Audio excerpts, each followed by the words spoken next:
decided that we want to undertake a couple of new initiatives.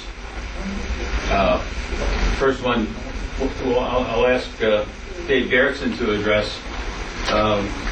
This is the time to redistrict. It's mandated by law that it be done. Population has shifted. We feel there's some real good reasons to consider pulling the Dewey corridor together as a single district. Dave's going to address that at the moment. So Dave Garrison. I need an easel. Charlie or Jeremy? I'm an easel. Excellent. The easel come, easel go. Okay. Everybody see this? Yeah. Okay. As Jeremy was saying, once every 10 years after the census, we have to draw new district lines. Now, most of us are familiar with the congressional districts, or maybe we've heard about the districts that we have for the state legislature. There's also districts in the county for our county legislatures. There's one that a lot of us don't think about, which is right here in the town of Greece.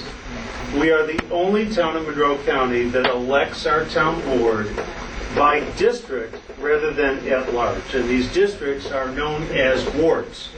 And in Greece, we have 4 wards. The first ward is this area along the shoreline. The second ward is what you might think of as the heart of town, Long Pond, Ridge, Mount Reed, Latta. The third ward is along the canal and Ridgeway Avenue. The fourth ward is out west, where they're doing all that new construction. Now, why is this something that we're discussing here at Northgate Neighbors? As you know, our main initiative as a group is to bring attention and to bring improvement to what we are now commonly calling the Dewey Corridor, the Dewey Avenue Corridor. And we've got a zoning initiative from the town, we've got a traffic study from the town, and a lot of this, I think, is a result of our dedication to these issues as people who live here. We also have the business people up and down Dewey Avenue now coming together as a group for the last year and a half in what's called the Dewey Corridor Roundtable. These are all businesses up and down the avenue. So why is this an issue for us as a group? A little higher, Jeremy. Thank you. Can everybody see this little line here? Right there, that's Britton Road. Okay? Northgate Plaza is right here. Half of our neighborhood, from about Northgate Plaza on, is in the first ward. So from the Charlotte border on Britton Road, it stretches 9 miles up here to Braddock's Bay. That's all in the first ward. Half of our neighbor, you folks who are on Denice Road, who are on Rumson Road, who are on Latta Road, you are lumped in with all these folks who've got the shoreline houses, who are up at Braddock's Bay, who are out here on all these big ponds. You are in the same ward as those people 9 miles away. Now, for those of you who live in my neighborhood, down around the Dewey Stone area, I'm now talking across the street from Northgate Plaza, on the other side of Britton Road. Our ward, the third ward, starts there, same spot, the Charlotte border on Britton Road, and it stretches 8 miles down to this point here. That's the Grease Canal Ponds Park. Way down here to where, if anyone can visualize where Ridgeway Avenue meets Manitou Road. All those folks near the shopping malls, near the canal, all the way out there to Manitou Road are in the same ward with us here. Now, why in the world do we have representatives on town board who are representing us ward by ward, district by district, if they're not really representing a specific part of town? That's the issue that we're raising now, because we have a really distinct, I'll give this back to you, Jeremy. We have a distinct cohesive area. We're gathering momentum as a neighborhood up and down this Dewey Avenue corridor. And we, the Northgate neighbors, want to take this line and get rid of it. We want to be in one ward, represented by one person on town board, so that we can have someone who's full-time thinking about us. not thinking about us and thinking about issues of people who have property at the store, not thinking about us and thinking about folks who've got property down near the canal or near the mall. We want someone who's going to represent the Dewey Avenue corridor. That's what we need, and that's what we deserve, and that's why our board has decided to take this on as an initiative. Town board is going to begin looking at how to redraw these lines. We do it only once every 10 years. So if we don't do it now, the map is going to continue to look approximately like this until the year 2021. So we do it now, or we wait until 2021. Do you feel that our neighborhood has another 10 years and can afford to wait? I don't. So that's what this initiative is about. If you see this, grab this, go home, get on the computer, sign our petition online, and then get on your email and pass it along to some of your neighbors and point out to them that we could use their support too. We are asking town board to come on board with us. I know Andrew Conlon and Shannon O'Keefe were often with us at our meetings. They're not here tonight. If they were here, Jeremy and I and the rest of the board would be speaking directly to them and saying, please, we want you to be with us on this. You are a representative on town board. We want you to represent us and only us. Please come on board with us and support us on this. That's our initiative, and I hope you think it's a good idea and that you'll support us in it. Thank you. Any questions on it? Are there any criteria about the actual number of people in each of these sections? No, well, Yes. the criteria is that there need to be 4.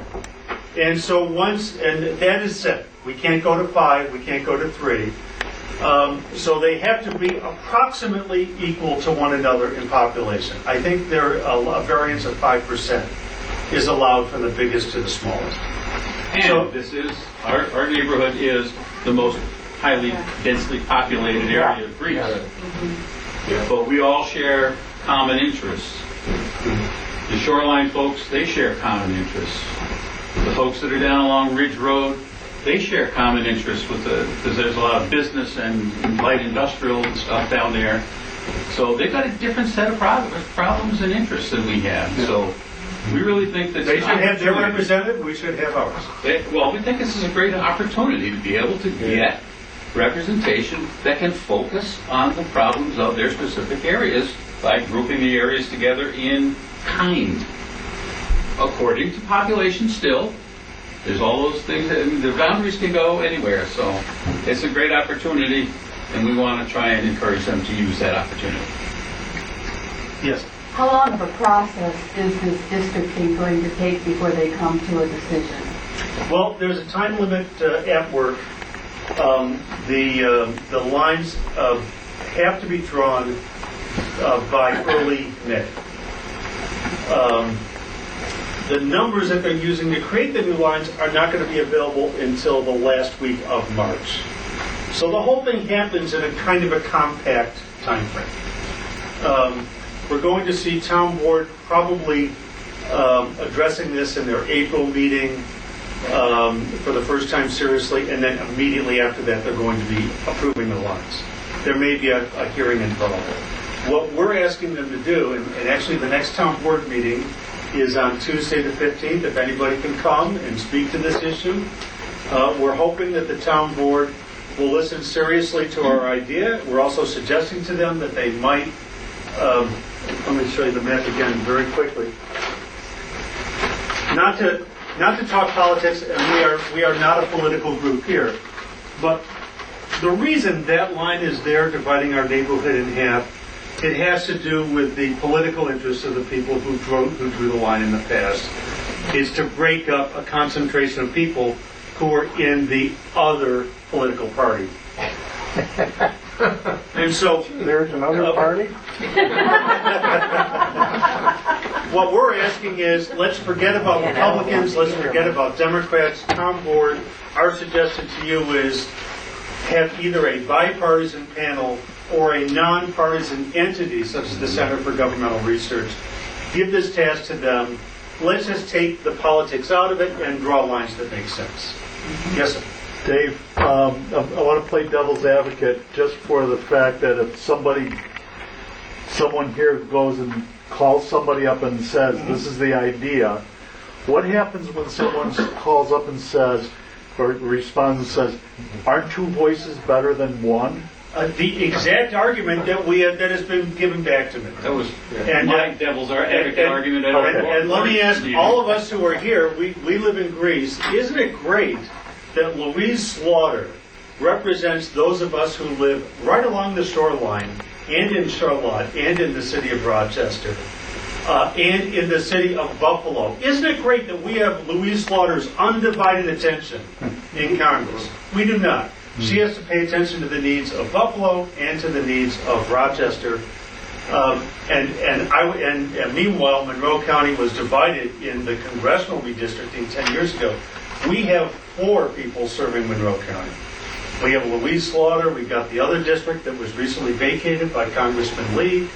We have the district that's served by Congressman Cook that goes down to Corning. We have the one that's Amory Burkle that goes to Syracuse. We're sharing 2 congressional districts with Buffalo, one with Syracuse, one with Corning. Is that better for us? Has that worked well for us the last 10 years? I don't think so. I mean, without politics, I think it would have made more sense if Rochester had a representative, if Buffalo had one, if Syracuse had one. And I think here too, it just makes sense if someone's going to represent you, they should have a compact area and be able to be more in touch with their constituents. Keeping that answer even more locally focused. The fact is that if we have 2 people who have issues to be concerned with over here as well as here, and issues concerned with over here, they're getting distracted. They're divided down. Exactly. So you have 2 partial voices that are focused. And quite frankly, if I'm representing an area that has a whole lot of businesses, I'm going to be more focused on their businesses. If I've got a bunch of people with a lot of wetland issues, I'm probably going to wind up being focused on them.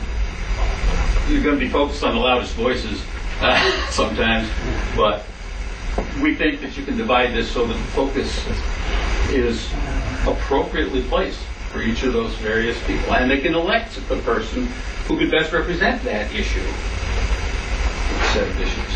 Right. Just to go along with your point, isn't like compactness one of the criteria that they're supposed to be using in redistricting? To be as compact as possible within reason? Yes. The point you raised, that's an actual criteria that's supposed to be used, right? Yeah, you're supposed to have a compact, cohesive area in any district. I would call your attention to the gray area on your map, which is the city, and Charlotte, where I live. You have the same That's thing. just as bad. That's right. Yeah. Well, you have you also have the exact same thing where Charlotte is divided into, and you're. I could ask you back, Mike. Do you feel you're better served by having two county legislators? Where 90% of their constituents are in Greece instead of in Charlotte? Not all the time, but, He's not complaining about his representation, but No, that's the issue. That's the. I understand. Yeah. We think it could be better arranged. If they're not, thank you. Were there other? Okay, thank you. I'm just going to commend you again, Jeremy, for writing that great little article in the back of our current newsletter. It addresses it, I think,